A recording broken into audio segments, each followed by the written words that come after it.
Voice of Cameroon, la voix de l'espérance.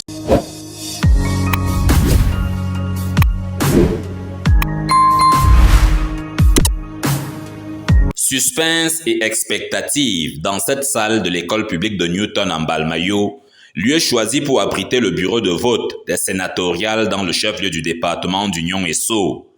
Candidats du Rassemblement démocratique du peuple camerounais RDPC et du Front des démocrates du Cameroun FDC attendent, les dents serrées et les regards anxieux, le résultat qui sortira de cette urne. Le personnel d'Elections Cameroun et l'ECAM est lui par contre à l'aise dans son élément, maîtrisant chacune des étapes du processus. Le deuxième point appelle à vider l'urne de son contenu.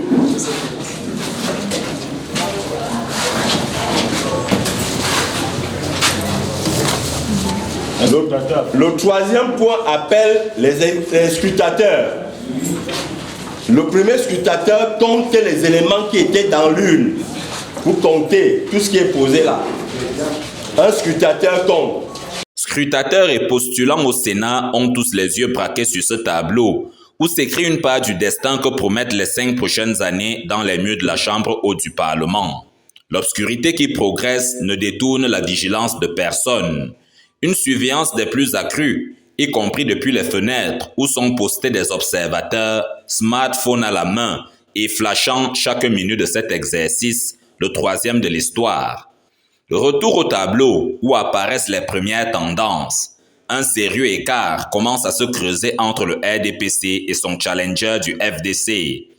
Un décompte qui se passe au vu et au su de toute l'assistance. A remporté 100% dans ce bureau de vote. Le gong a fini par retentir ce 12 mars 2023 en Balmayo. La craie blanche qui gravait au tableau depuis de longues minutes le suffrage des grands électeurs annonce finalement les couleurs du quinquennat prochain au Sénat. Soulagement et triomphalisme chez les vainqueurs de ce scrutin. Une victoire écrasante, fruit d'une promesse faite par le personnel politique d'Union et Sceaux de damer le pion à son adversaire, qui qu'il soit. Je voudrais d'abord dire merci au parti pour la confiance renouvelée à ma modeste personne. Je voudrais dire merci aux grands électeurs qui ont promis et qui ont tenu leurs promesses. On a pris la peine de sensibiliser nos grands électeurs et ils ont suivi la voie proposée. Les rencontres avec les grands électeurs sont parties de meetings, de causeries régulièrement vers des fêtes durant ces rencontres. Mention très bien également à l'ECAM. Des félicitations prononcées par les deux partis rivaux.